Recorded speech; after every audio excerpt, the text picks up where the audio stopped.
And good evening to everybody. Thanks for joining us.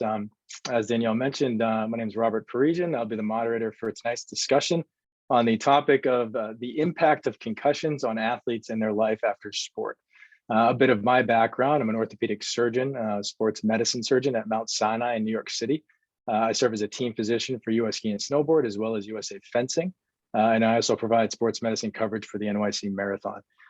With regards to my athletic background, briefly, I grew up playing football, basketball, baseball. I ran track, skied competitively. I then ended up completing my undergraduate studies at Brown, where I was a member of the Brown Bears football team and was very fortunate to win an Ivy League championship in 1999. I'm also proud to be a board member of both Athlete Soul and Concussion Legacy Foundation, two of the supporting organizations here tonight for tonight's discussion. Now, before we get started here, I first want to thank Danielle Berman and her team at Tackle What's Next for organizing and hosting this event and this discussion. Tackle What's Next is a premier community and support team for athletes transitioning from sport by recreating a sense of team and camaraderie for athletes to really find their purpose in life after the game. So thank you, Danielle, to you and your team. So the two supporting organizations for tonight's discussion, Athlete Soul and Concussion Legacy Foundation, I just want to share a bit about them. Athlete Soul is a nonprofit organization that was founded by Miriam Galez, a two-time Olympic and former CEO of USA Synchronized Swimming, who actually participated in 4 Olympic Games as an athlete, a coach and a team leader for 4 different countries. So yeah, she is very impressive, and she's a force in the sports world. The mission of Athlete Soul is to support athletes as they transition away from sports. Athlete Soul raises awareness about the challenges of athletic retirement and encourages athletes to develop beyond sports through educational resources, group and individual transition and career coaching, as well as networking to support athletes before, during, and after their retirement from sports. Concussion Legacy Foundation was founded in 2007 by Dr. Chris Nowinski and Dr. Robert Cantu. The mission of Concussion Legacy Foundation is to support athletes, veterans, and all affected by concussion and chronic traumatic encephalopathy, also known as CTE. The Concussion Legacy Foundation works to achieve smarter sports and safer athletes through education and innovation, and to end CTE through prevention and research. The Concussion Legacy Foundation provides personalized help to those struggling with the outcomes of brain research. Rather, the outcomes of brain injury through the Concussion Legacy Foundation helpline. The helpline offers guidance on how to choose the right doctor, connections to peer support, and information about concussion symptoms and treatment options. So this partnership really was born out as my involvement with Concussion Legacy Foundation as a member of the board, also with Athlete Soul as a member of the board. And it just seemed that both organizations had very synchronized interests in athlete health and wellness, and with Athlete Soul into transition to life after sport, which is a major aspect. So we are joined this evening by some very impressive, incredible panelists. I'd like to give them an introduction very briefly into their backgrounds, and then they can share a bit more of their personal stories. So Kelly Conheeney is a former pro soccer player who now works as an account manager at Baller TV. She was a star soccer player at Virginia Tech from 2009 to 2013, where she set records for career points with 75, career game-winning goals with 14, and tallied the most assists in a single season with 12, while becoming the only player in school history to record 20 goals and 20 assists in her career. Following her collegiate career, she played professionally with the USL Women's League and the National Women's Soccer League, finishing her career with the Houston Dash. Kelly is a member of Athlete Soul. Quentin Q. Williams. So Q is a men's coach for current and retired athletes, and is a leading authority on male athlete wellness, and is the founder of the World Class Method, which he will tell us more about shortly. Q is also the lead facilitator of the Beyond Sports program through Athlete Soul, designed to help athletes learn about themselves beyond sport. So with Q's athletic background, Q is a 2-sport athlete at Northwestern and a member of the Gator Bowl championship team of 2013. He holds a master's degree in sports management and serves as an official provider for the Pro Football Hall of Fame Health, creating solutions for former NFL players who have struggled with the transition from the game. Q is a member of both Athlete Soul and Concussion Legacy Foundation. Dr. Kira Dockery is a New York State licensed clinical psychologist and the director of the NFL Lifeline, a free and confidential 24/7 emotional wellness and suicide prevention hotline available to the entire NFL community, administered by Vibrant Emotional Health. Dr. Dockery also oversees Vibrant Health's partnership with the NBA in the development and administration of their mind health training initiatives. In her previous roles at the New York State Office of Mental Health, she served as the statewide coordinator on Project Liberty, which is a $132 million FEMA-funded mental health outreach response to the events of 9/11. She also served as the first network development coordinator during the development and implementation of the National Suicide Prevention Lifeline.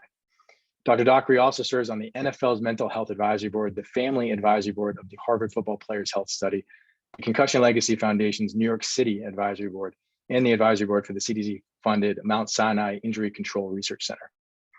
As an athlete, Dr. Dockery is a former member of the squash team at Harvard University and was nationally ranked as the third best squash player in the country. I'm glad to have you all here. DJ Woodward is a mother of 4 from Louisville, Kentucky, and earned a graduate degree in nursing from the University of Virginia. DJ's daughter, May, experienced 5 concussions and was recently diagnosed with post-concussion syndrome and postural orthostatic tachycardia, also known as POTS. May was forced to retire from field hockey because of her injuries and is still in recovery. DJ is joining to share her experience as a caregiver for a child with concussion and to offer observations about what the experience of retiring from sports has been like for May herself and her family. So thank you to all the panelists for joining us. I think we should get started and start hearing your stories. And if Kelly, if you wouldn't mind kicking us off.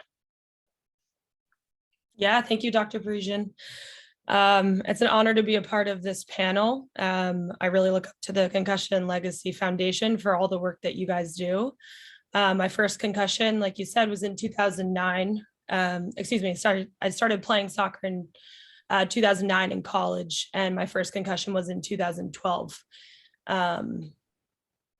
I guess, Dr. Parisian, you kind of gave the whole background, right, of my college experience. So I'll go from there and just say the concussion that really ended my career. I walked off the field in my 6th game. I didn't think it would be a career-ending injury. And I went up to my trainer and I said, I have a headache. I'm nauseous. I need to go see a doctor. Like, this is not okay. Leading up to that point, I was going nonstop from my junior year, kind of with the mindset of, I need to make the national team. I can't stop playing soccer. This is the only option for me, is to keep going. I was never really given an option to take a break. So the USL championship preceded my senior year preseason.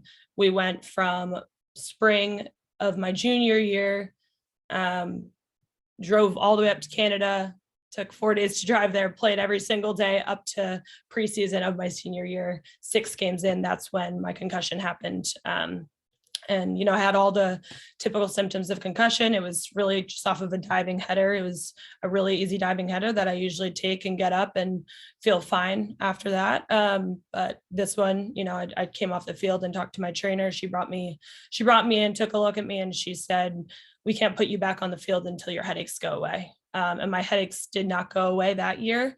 I tried to come back and play a 5th year, and my headaches did not subside.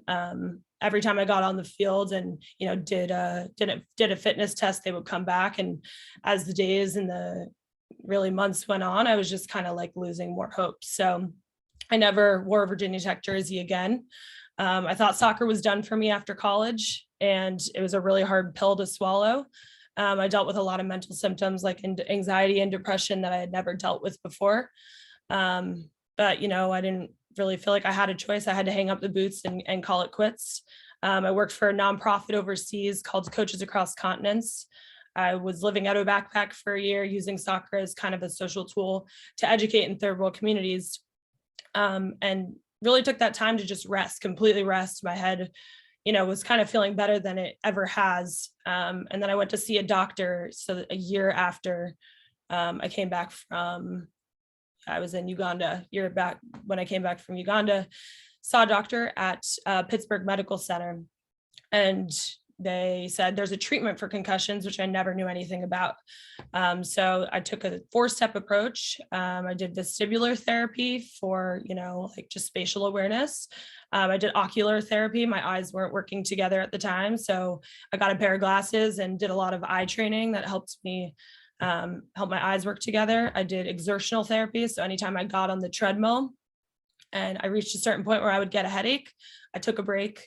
And then it was kind of like 2 steps forward, 1 step back, this awesome program that they put together for me at Pittsburgh Medical Center that essentially got me back on the field, able to train. So 3.5 years after I stepped off the field at Virginia Tech, I walked into an open tryout with Sky Blue. They're in the National Women's Soccer League. It's the pool of players that is the pool for the national team players.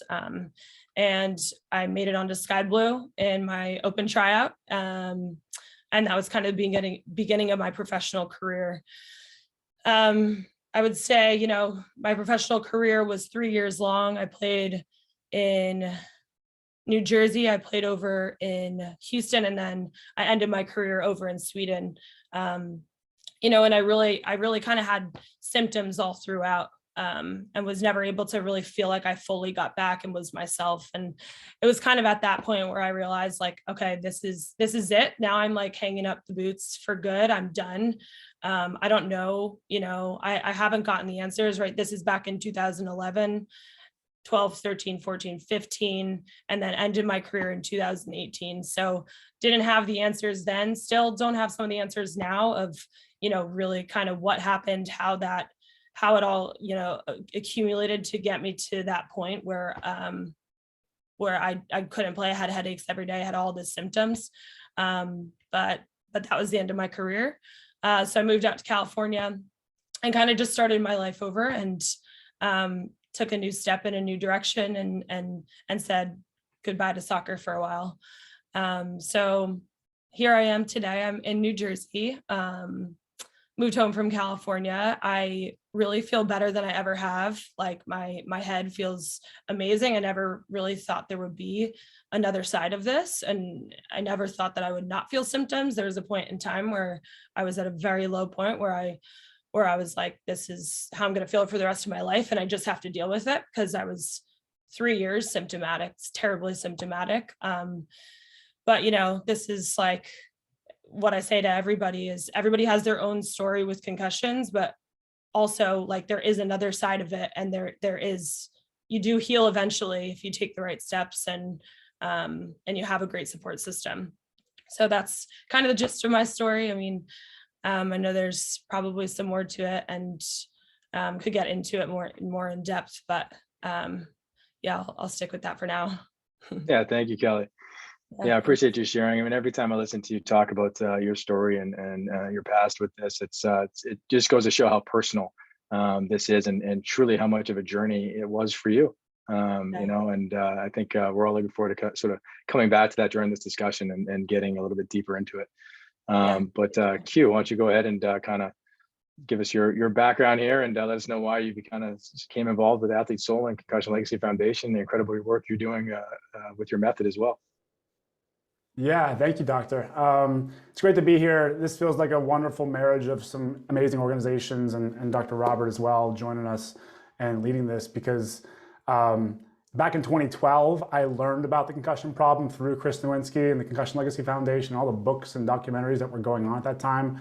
But it was still very early on in like the concussion information age. And I realized I wanted to support and be part of the solution. It took me many years because I was actually going through my own post-concussion syndrome journey. So I finished up my college career in 2012, had a concussion my senior year, but never got it diagnosed. But I remember the play. I was seeing double for about 5 minutes, never got it checked out. It went away. And I wish I would have taken myself out of that game, but we were winning in the big house at Michigan. It was the first time we were going to beat them, and we ended up losing. And I think, one of the topics I talk about so much these days, coming full circle, is I really think athletes really struggle with, knowing when to put themselves first and when to put the team first, and how to balance that. We're seeing that constantly with athletes, life after sports. But my journey is similar to a lot of the folks on here. I had post-concussion syndrome. I had a lot of confusion trying to figure out whether my mental issues and like my depressive thoughts and my sadness, my moodiness, my headaches when I'd walk into grocery stores, all these different things were so confusing to me. And it was a state of mind that I had never been used to. As an athlete, you're used to being on the top of the world and being one of the best performers and the leader. And I didn't feel like the leader anymore. And it wasn't until a few years later that I started realizing there are probably some things that I can do outside of just, the biological part of my brain and taking care of it and doing vestibular training and doing ocular training. What can I do that's gonna like light me up and make me feel back on fire again? And I started surrounding myself around other guys like myself that were in similar situations. I created community because I had been isolating myself, trying to fight this on my own. So I surrounded myself in community. I surrounded myself around mindset tools and ways to think about life and ways to think about owning my purpose, which, my purpose, like I said, back in 2012 was being a part of the solution.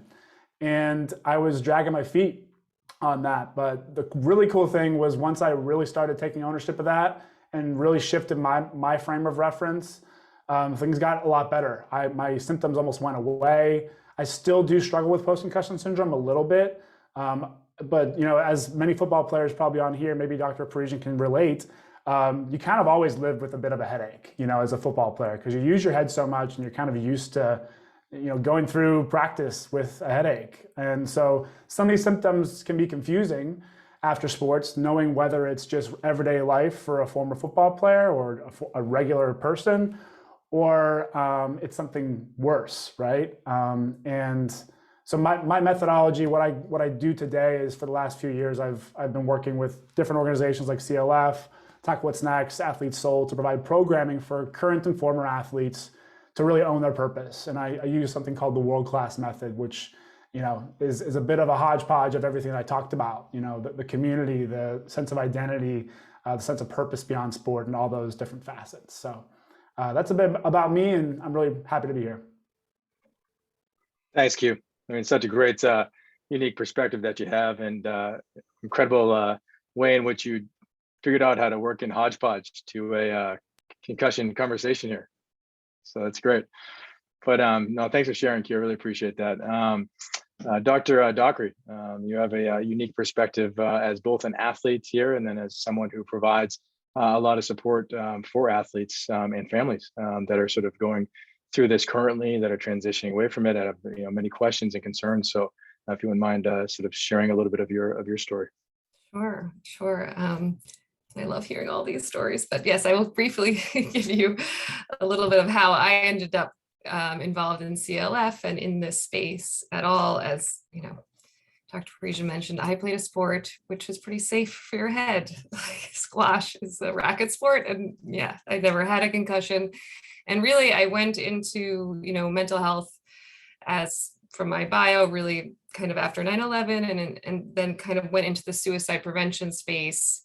And that's where I was sort of working when in 2012, when the NFL had a really tough year for suicide in former players. There were quite a few players, maybe the most well-known at the time being Junior Seau, who all died by suicide, left notes regarding their brain health and donated their brains.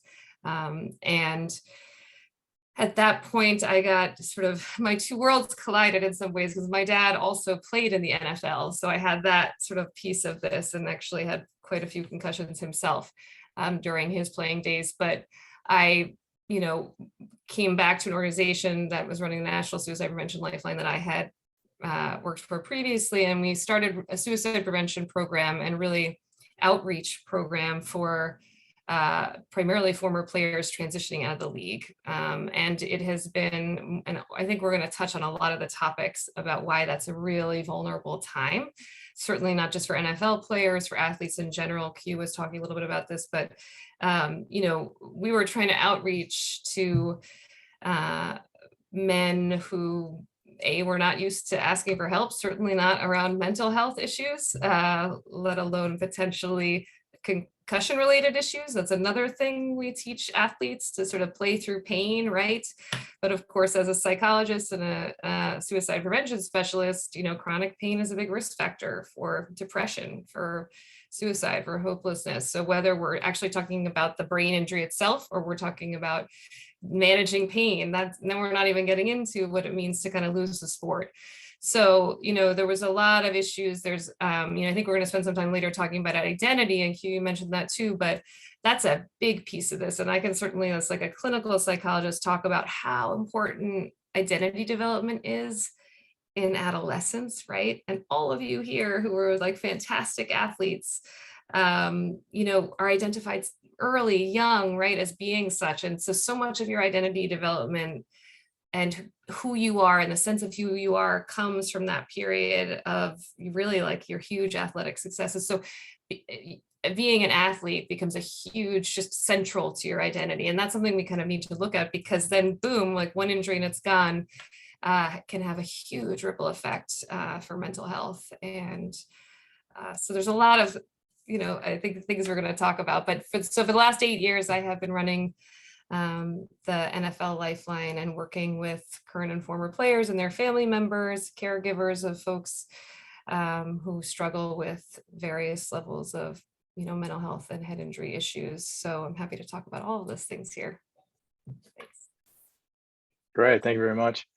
And as you said, I mean, we're certainly going to dive deep into those topics, because it gets brought up all the time with regards to athletes and transitioning to that aspect where you're an athletic person, maybe not an athlete in that sense anymore, and the identity and community and purpose, and how do you reconcile these things. And now for this conversation with regards to concussions and how that might be impacting that entire process for you. But sort of before we dive into that, maybe the most valuable panelist here would be DJ Woodward. We're so glad and lucky to have you join us tonight.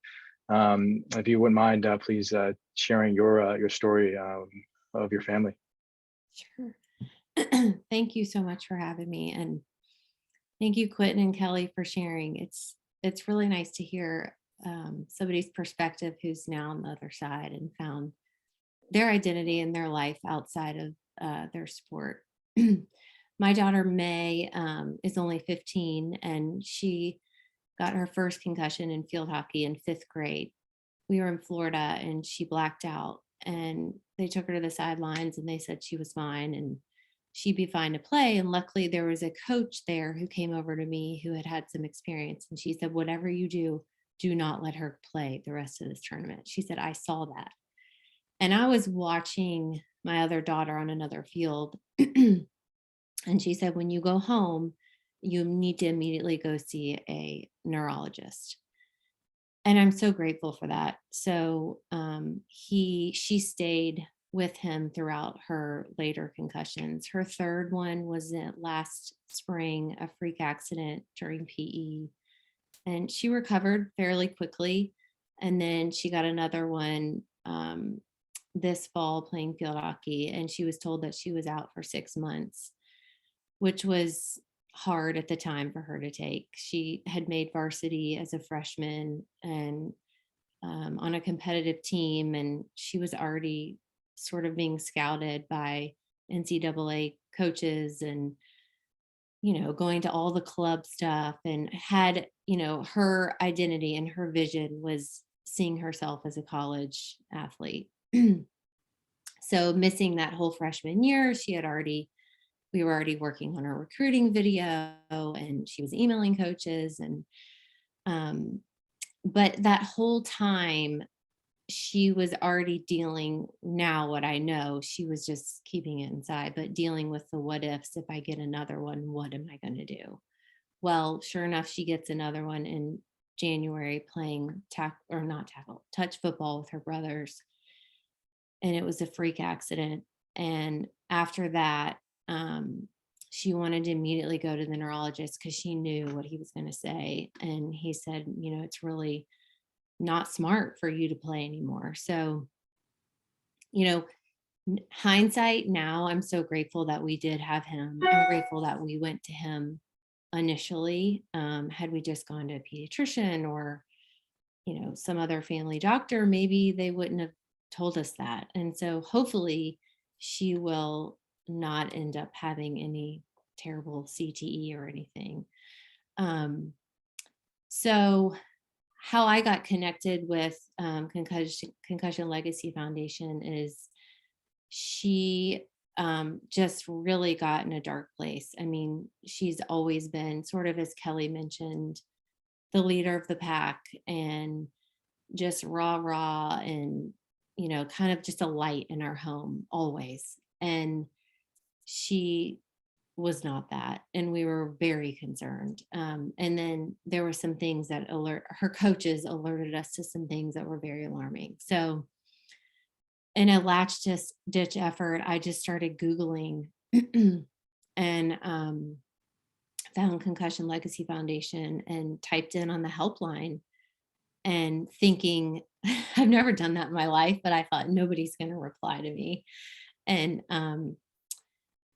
sure enough, like 2 days later, I get a call from Chris and he leaves a voicemail and says, please call me. And so I'm sure we'll get into more details, but that's how I was connected. And I'm still in contact with him. He's helped us the last 6 months through a lot of things. So thanks for having me here.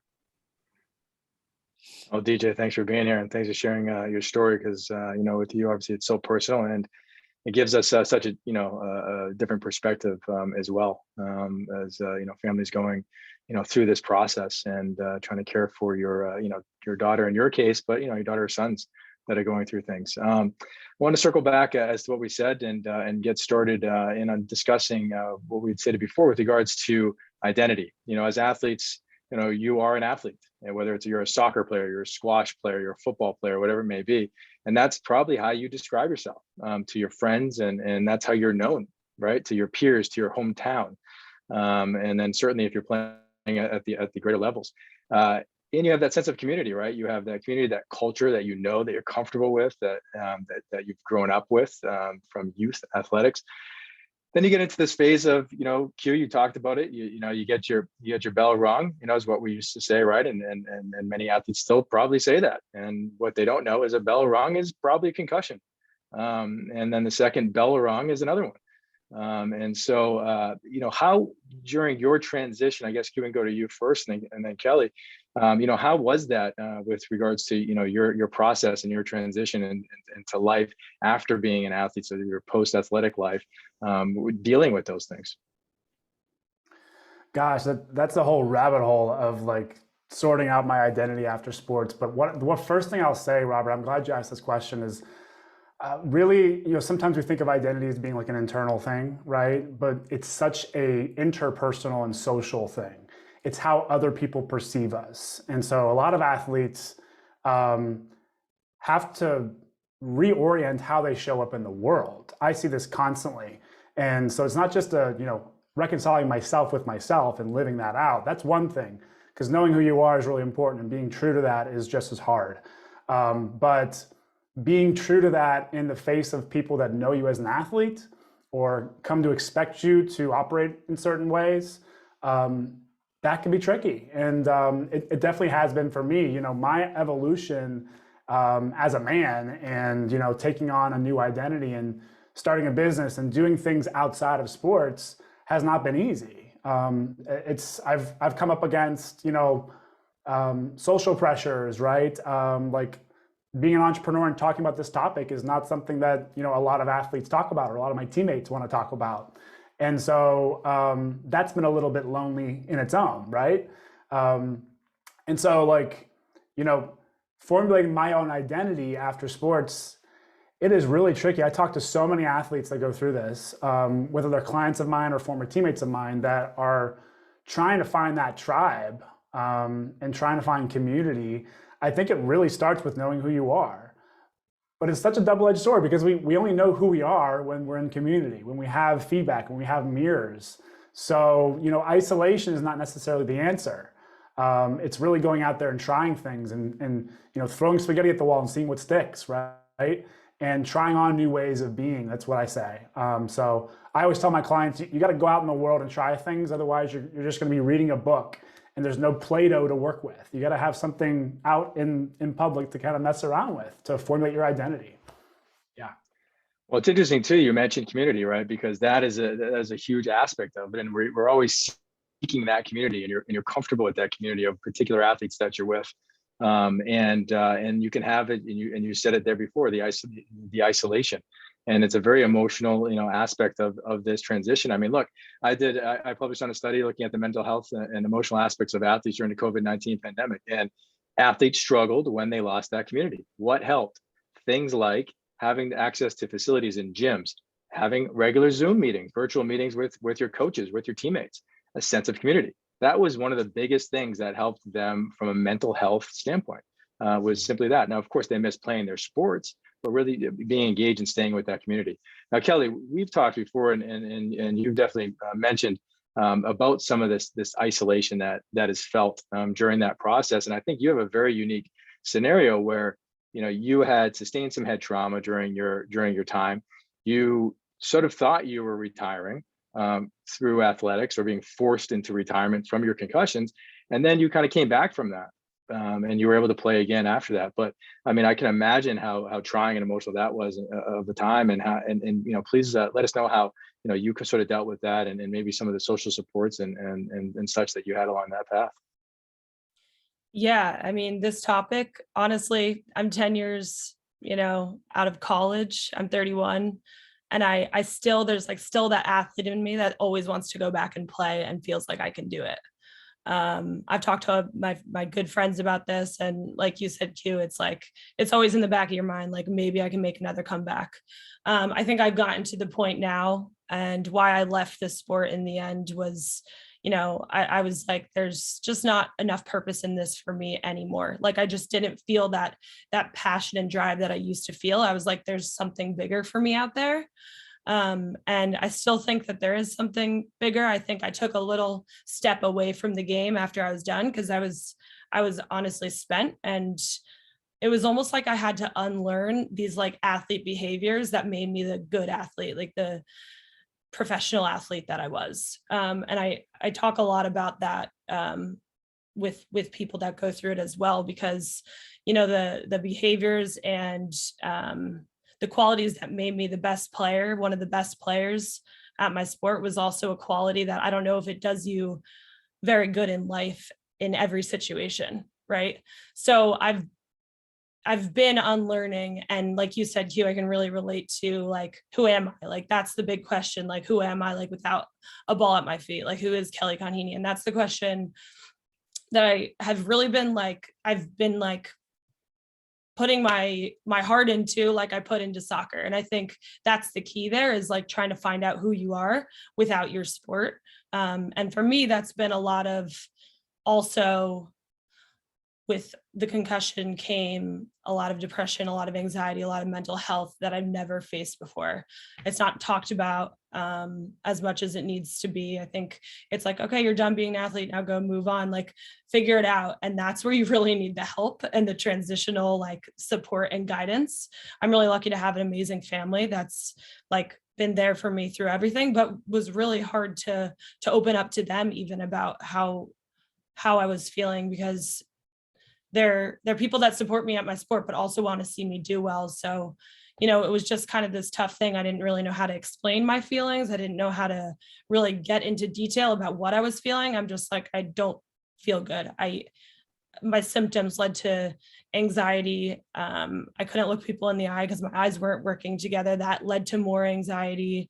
The chemical imbalances in my brain, like I felt like friends were leaving me because I couldn't be there like I used to be. I couldn't be the athlete I used to be. And it's just like layer upon layer. But when it comes down to it, when you leave the sport, it's like, this sport is a sport, but it's not the rest of your life. And you are an amazing person. That's what people love you for. They don't love you because you play a sport. It might feel like that your whole life, but yeah, I really just go back to kind of my identity, like post sport, unlearning that behavior of what made me the athlete that I was. And I'm kind of rebuilding that, keeping parts of what I was, but totally kind of clean slate. If I want to pick it up again and add that to, the toolbox, I can, but if I want to leave it behind, like that's my old kind of life. And I have just kind of had tunnel vision of moving forward and trying to be more present and move forward with kind of, this like healthier mindset of who I am. Yeah, I mean, obviously that seems to be a common thread as we just discussed, sort of that isolating feeling that you're having. And then you had it, with regards to your, the head trauma that you were experiencing. And then also trying to do this transition. And then I think it really speaks to another thing that continues to come up, that I know you both have a lot to share. And Dr. Dockery initially sort of alluded to, is the stigma, right? The stigma of this, you admitting, Q, as someone who's a Gator Bowl champion, who's playing in the big house at University of Michigan. How do you go about and start discussing, hey, my head doesn't quite, feel right, or, I'm feeling a little, a little isolated, a little lonely. That, and Kelly, that you touch upon too. For a very, very long time, that was a huge stigma, and I think it's a stigma in a lot of other aspects, but certainly in athletics. And so, Dr. Dockery, since you sort of touched upon that earlier, what are sort of the ways in which you're seeing athletes come to you or struggle dealing with this, and what sort of supports have you been able to sort of provide them? And obviously Q and Kelly, if you could jump in as well and sort of just describe your own experiences there. Sure. There's so many things to touch on what both Q and Kelly were talking about, but specifically regarding stigma. I mean, I love when you said, Kelly, like there are a lot of things that served you really well on the field that didn't necessarily off the field, right? And there's a lot of factors there. I think, athletes are, taught to push, like I said before, push through pain, push yourself to the limit. You're taught to really keep things internal, like any weakness, right, is seen, as like could be taken advantage of, and so you're supposed to keep that inside. And not talk about these things. And then, a lot of elite athletes, a lot of athletes in general are really quite sort of perfectionistic in a lot of ways, which can be helpful in practice, but is also not so helpful in life at times. It can really lead to, can lead to depression really, in terms of never kind of feeling okay with where you are, and that yardstick always moving and you never kind of feeling like you're good. But, because of all of those things, there's a huge amount of pressure for athletes to present well, right? Especially, Q, you alluded to this sort of community, right, that looks up to you when you're an athlete. And so for them too, there's pressure coming from them to sort of present well all the time. And that's a really isolating experience. So you have all of these factors sort of converging to create a situation of real isolation.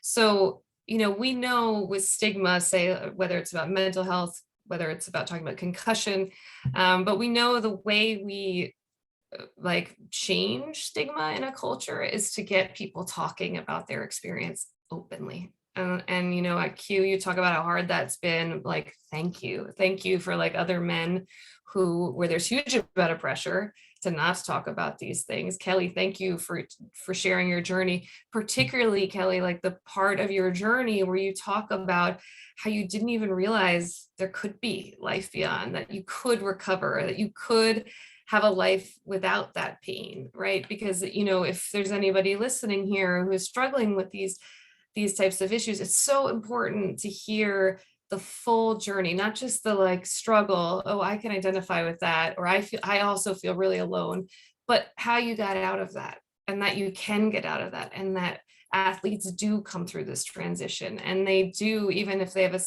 an injury that ends their sport entirely, that they can create a life beyond that and an identity beyond that. If there's parents listening, this is the last thing I'll say on this topic, if there's parents listening, start these conversations much, much earlier. That's, I think, our problem. And start them with boys. I think that we tend to talk with girls a little bit more about whether it be mental health issues, but we got to be talking this across the board, talking about these things earlier, and then also talking to your kid about all the parts of themselves earlier. So helping them value different aspects of themselves beyond what's serving them really well on the field. Maybe that's, kindness. Maybe that's, they're great at math, or who knows what it will be, but start pointing out, and they're getting a ton of praise for an amazing athlete, but make sure they see their full sort of humanity and who they are entirely, so that it just doesn't become so narrowed. Because that will happen over time, and that can help a little bit with that identity. piece. But events like this, thank you to all of our hosts. Like this really helps with stigma. Like let's be talking about this a lot. Yeah, I hope you don't mind. I'd love to add on to that. I love what you said, Doctor, because so when it comes to the stigma, yes, you're right. Like events like this, talking about this, having, you know, open conversations and dialogue about our experience, I think especially as men. That's why I focus on men, because men are the least likely to actually seek out the support. And sometimes they just need a tap on the shoulder and invite in order to even say maybe. And so one of the things that I do, I lead a lot of men's containers. Like what I mean by containers is like a confidential space, whether virtually or in person. That was the number one thing that really helped kickstart me about 5 years ago, was sitting in a men's group around other guys, kind of like a locker room, but not actually, like no sports, no beer, you know, it was just like life. And it wasn't just concussions, it was just life, you know? And that really fueled my evolution and my, you know, my coming of age, really, like me stepping into my manhood. And I say like, one of the things we focus on primarily in those groups is actually emotional awareness. And, you know, especially going through post-concussion syndrome and being, you know, potential CTE candidate, like, emotionality, moodiness is so common. Depression, anxiety, all these things are so common. And I've found that a lot of athletes have used sport for so long. Like for me, it was since the age 7, used that as an outlet for anger and rage and sadness. You know, we take it out on the field as energy, and it can be productive. It works, you know. But when we lose that outlet, often I find that a lot of athletes are left with, you know, a pit in their stomach, and they don't know what to do with those emotions. And they pop up and they go out on the wrong people or in the wrong situations. And one of the biggest things I think athletes can do post-sport is learn practical ways to channel your emotion. First off, like anger usually is just like a surface emotion. There's most likely something much deeper than that. For me, it was sadness. My mother passed away when I was younger, and my whole high school career was lights out because I was angry. I was playing angry, but I was really sad when I really look back at that.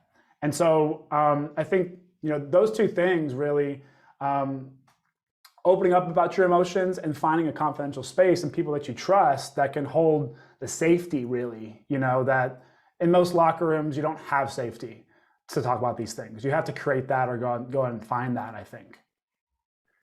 So some important things that you touched upon there, Q, you know, you went out and you created that community. You created a new community for yourself and for others. And to your point, as you said, an environment where you sort of knock down all the stigmas, you know, and I think that's wonderful. But you had done it later on, and I think it to your point, it's so important to not just these, you know, our background with football, for example, all locker rooms, right? Knocking down that stigma within every locker room that exists today when kids are in their teens, not learning that when they become, you know, in their mid-20s, late 20s, 30s, and now coming to these revelations. Kelly, I want to go to you real quick about this and see what you have to add, because I know you have much to add to this discussion. And you also talk about resilience as well, and how that, you know, you had to touch upon a bit, how that, while that helped you as an athlete, may have been a little bit detrimental to you in your life, you know, sort of post your athletic career. And I'd love to come back and discuss with DJ, as you're hearing about all of these stories here, you know, how you're sort of experiencing things with May, and what has sort of helped you along the way, and some advice that you might have for other families. Yeah, no, I think this is a huge topic. I think, you know, for men, you know, I can't relate there, but for women, I think, you know, growing up, I kind of wanted to like play like a man. Like I was like, I wanted to be a boy because I saw them and they were tough, and I think a lot of the girls around me and on my teams were kind of had the same mindset of we're tough, and we're tougher than guys. If you watch a soccer game, right, it's like, oh, girls aren't like, you know, falling down and grabbing their knee, but we kind of own that. Like that was like our pride. So, it's like getting up after a big hit, everybody claps, right? And that's what I mean, that's kind of the team player that I was. Like, I'd put my head anywhere. Like, if you ask my teammates the type of player that I was, and that's where, that was my downfall. And that's kind of what I talk about with resiliency. It's something I definitely learned with concussions. It took me to get to that point, to have a brain injury, to get hurt, to realize that it could only get me so far. And, I hid my emotions my whole life. And kind of like you said, Q, I put all my anger and all my energy into my sport. And that's like how I dealt with all my emotions. And I never, just wasn't good at speaking my emotions. So when it came time, to talk about what was going on, I didn't really have the words. And I just thought it was easier to suck it up and play. And so that's something, reflecting on that time of my life.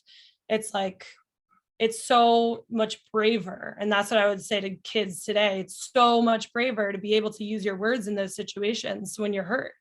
Because it's easy as an athlete to get up and play, even if you're really injured, and you're going to get applauded for it. And you're going to, people will raise you up for that. But, it's really difficult to sit out and do the smart thing, sit on the sideline. I wish I did it many times. Like, I wish, I took myself out of the game if my head was hurting, but, it kind of just goes back to that athlete mentality and that stigma. And it took me, years to learn that. But I think the awareness of coaches, of parents, and like Concussion Legacy Foundation speaking up, and, we're headed in the right direction for sure. It's a much better place than it was when I played. But there's still, like, the stigma definitely still exists. As you could see with DJ on the call, her daughter, everything I've heard about her, she's just tough as nails. And we can all relate to that. So I think breaking that stigma, having people to talk to, having a community, and coaches that, want the best for you as a person is super important. Great, thanks, Kelly. So, DJ, as we're sort of here listening to these star athletes sort of, go through a retrospective review of all the things that they dealt with, and they had many friends and teammates deal with, and that are probably still dealing with in many ways, and sharing that and learning from that.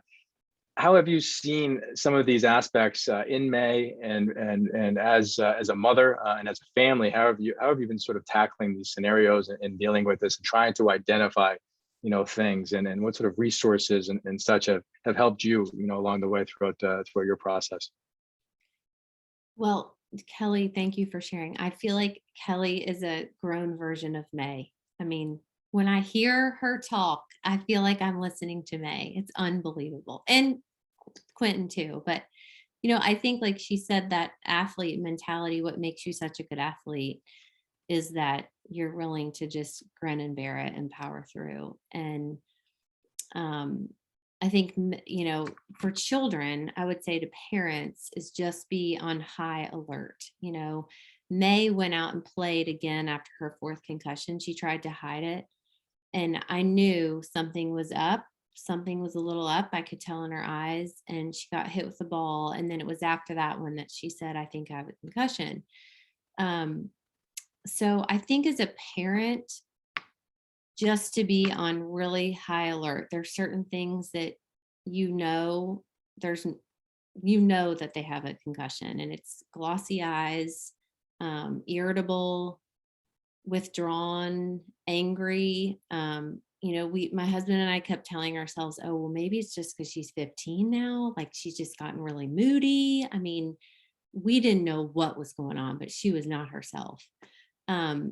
So I think just trusting your instinct, and if something does not seem right, delve into it. And especially of a child who is this athletic nature, because they don't like to show weakness. I mean, for them to admit that they're not feeling good or that they're feeling depressed or anxious is weakness. And so again, I think that's why just breaking down the stigma of mental health is so huge, because that sort of personality, is not willing to divulge anything in that way. So I think trusting your instincts, seeking help right away. And from what I know now, and I wish we had done things earlier, in the olden days, and still there's doctors now that just say, go home and lie in a room and be in the dark. But there's actually so much more you can do. And I think being proactive, getting on a prescribed exercise regimen, sort of like Kelly had alluded to, which we've just started, fluid intake, hydration,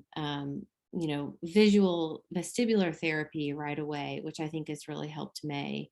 The old school thought of sitting around and not doing anything actually makes it worse. So as a parent, I would say just heavily use any resource.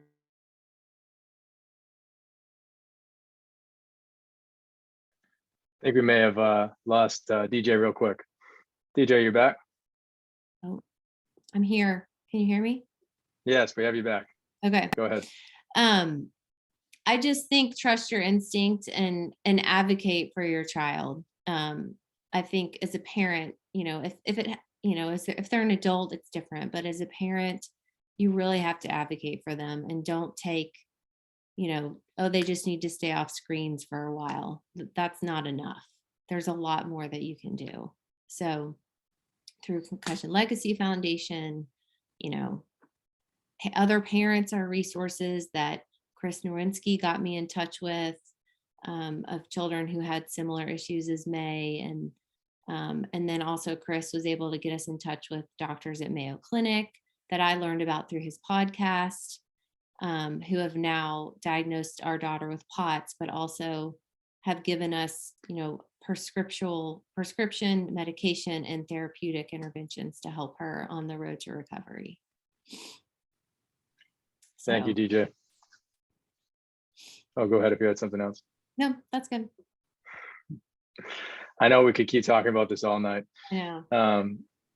But no, thank you so much for sharing that. I'm, without question, I know it's going to help a lot of the families that are going through this right now, that have loved ones, in your case, that are young, that are sort of dealing with it and going through it. When Q and Kelly, we're going through it as well. And I'm sure it's going to be extraordinarily helpful for those that are on this call.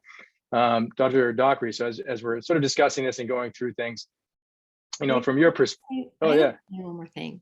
Just to Absolutely. Dr. Dockery's point, only because I'm the only, I guess, parent raising 4 little athletes.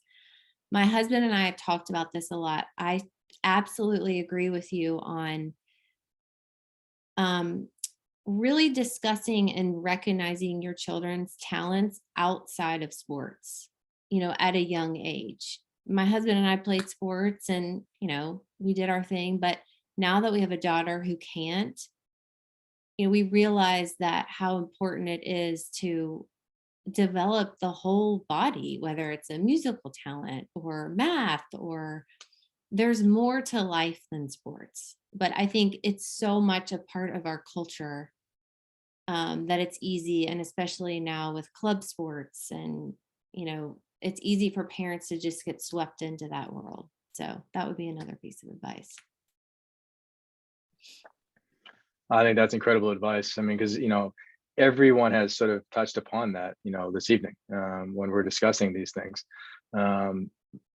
is sort of your identity as you move forward, beyond sport, and then realizing that, as you pointed out, there is much more to life than sport. But when you're in it as a young, athlete, it's sometimes very difficult to realize. And I think you do need that support system, and you do need those individuals in your life, to your point, DJ, that are focusing in on and identifying those non-athletic wonderful traits of you, and not just seeing you as that athlete.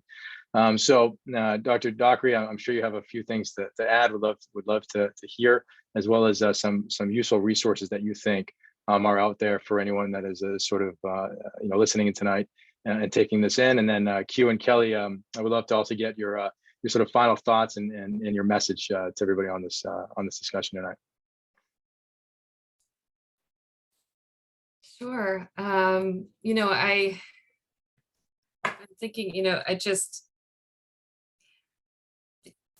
there's probably people listening, I think we all look for information, right, when we're sort of hurting or confused or perhaps hopeless. And, so there may be people looking for information about this or how to manage all of this. So I really hope that people are hearing that there is help, like there is life beyond a concussion, multiple concussions, post-concussion syndrome. Like there is absolutely, I work with guys who are pretty cognitively impaired potentially from their football days, and they are still able to live fulfilling and happy lives, right? But I think we gotta all, as a community, we start like DJ, as you were saying, right, looking at the whole kid.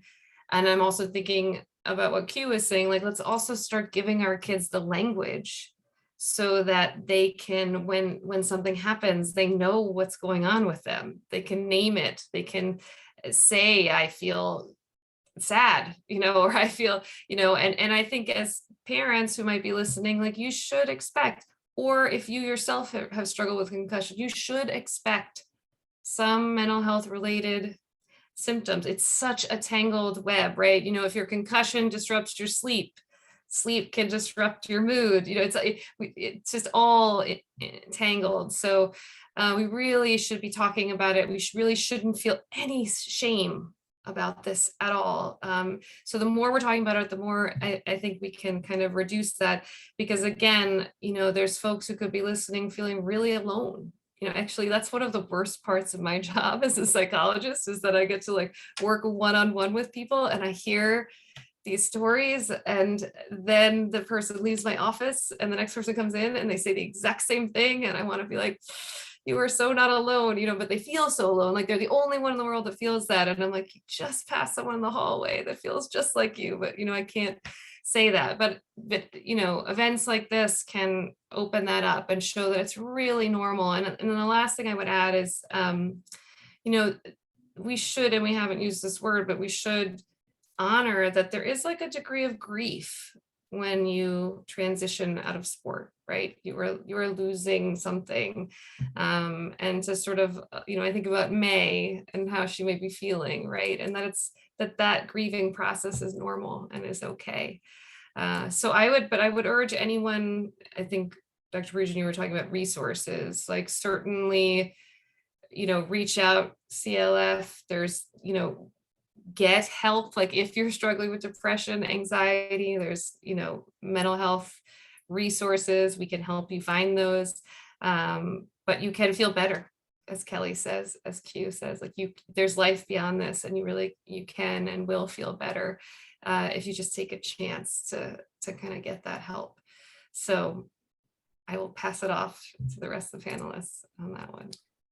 Thank you, Kira. Thank you, Dr. Dockery. Very helpful. And we'll, for everyone on right now, we'll have a slide that we'll show at the end with some resources that we can go through. If you want to take a screenshot or take some notes or something, just to sort of get prepared following Q and Kelly's sort of final comments and final message to everyone here tonight. Yeah, thanks for the opportunity. As everyone's been talking, I have a few things on my mind. I think, I know that Athlete Soul is one of the partner organizations for this event, and we all are really passionate about athlete identity beyond sports. I co-created a program called Beyond Sports, and I think this is most applicable for athletes that are either still playing their sport or are transitioning soon. But if you're looking to practice some of these techniques, right, like tapping into your emotions, understanding your identity, figuring out like what your purpose is beyond sport, that would definitely be a great resource. I'll humble brag that I think it's a great program and it's free for athletes. So if that's you, check it out through the Athlete Soul website. And I'll leave you with one quick tool that we use. It's called the Triple Crown. And so, DJ referenced this before, right? Like acknowledging your kids and people in your life, not just for what they do, but more of who they are, and things like math, things like, outside of just sports. But I take that a step further. I like to help athletes notice like how they would describe themselves in 3 words, and use adjectives. Don't use nouns. Don't say I'm a CEO or I'm an account manager or I'm a former athlete, or right, like use descriptors. For me, I can tell you what mine are. I am joyful, adventurous, and responsible. And when I live by those three things, that triple crown, that helps me live a life on purpose. It helps me go anywhere, including football and baseball, right? But it also helps me be, a good friend, a good brother, a good son, a powerful leader, right? When I focus on those three things that have always been with me and that I've always been honing no matter what I do, that's when I find success, really. So I just want to leave people with that idea of like a triple crown, like 3 words, simplify it and focus on what you bring as value.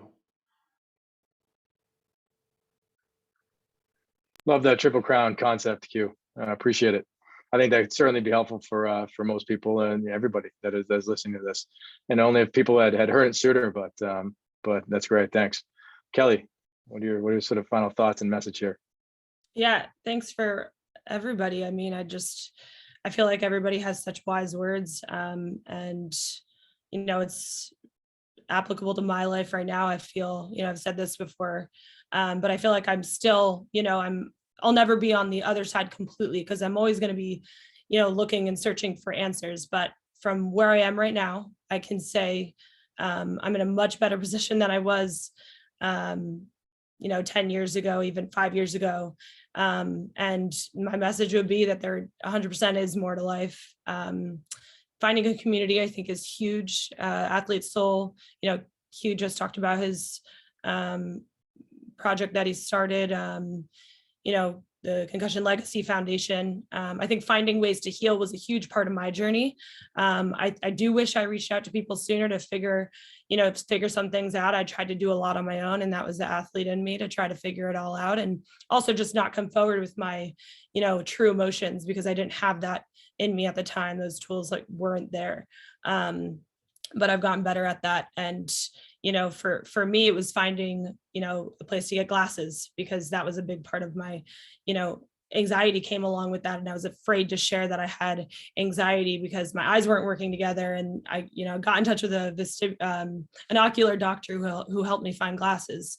At Pittsburgh Medical Center, I was on medication for about 2 years on and off, and that really helped me. And the way that he described that was, this will just help remind you of what normal is, and that really did help me. And I never saw medicine, I took Zoloft, and I never saw medicine in that way before. I was like, no, I'll never do that. But I'll that stigma is completely there too. And I think if the doctor advises you that this is going to help you and reminds you of what normal is, I think that was really, really good advice for me. And something I don't think a lot of people talk about or share, because they're afraid of what other people will think. So, I'm willing to share that about my story.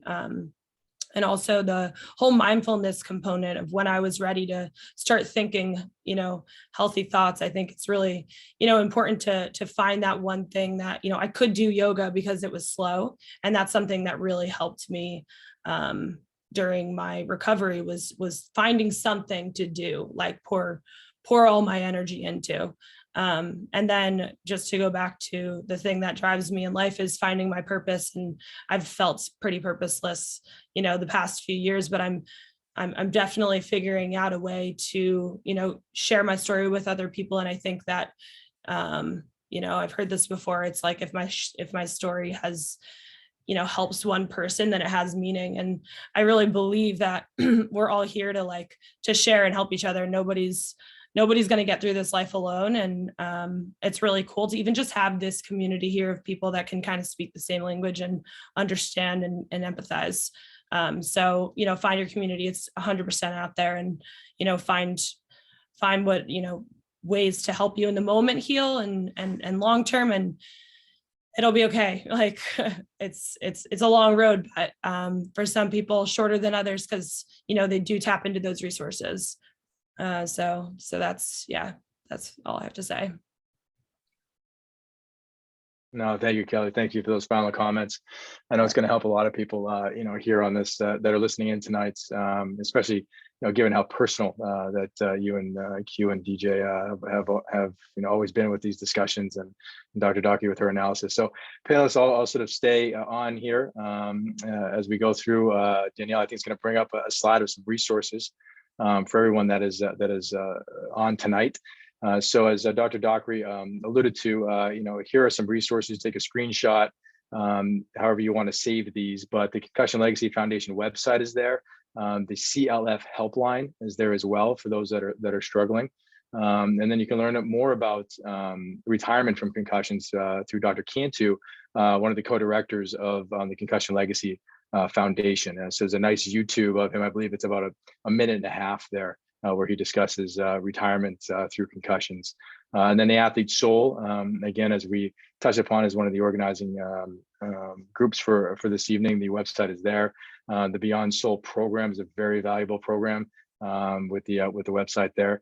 The National Suicide Prevention Hotline that Dr. Dockery was discussing is always obviously a resource that is available. It's not through Concussion Legacy or Athlete Soul, but it's a very important resource that is available for everyone. So please be well aware of this. Take this down, take it down from somebody that you think might benefit from this as well. So this is why this slide is here, to provide these resources.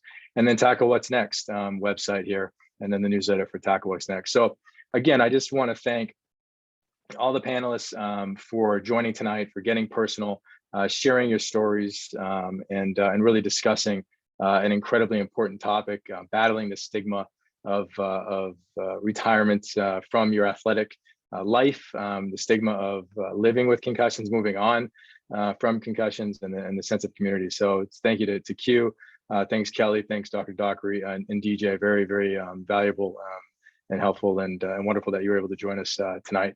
And finally, thanks again to Tackle What's Next and Daniel Berman and your team for organizing, and of course, Athlete Soul and Concussion Legacy Foundation for everything that they have done and continue to do and will continue to do moving into the future. So, and thank you for everyone for joining us tonight and allowing us to sort of have this discussion with you on Wednesday.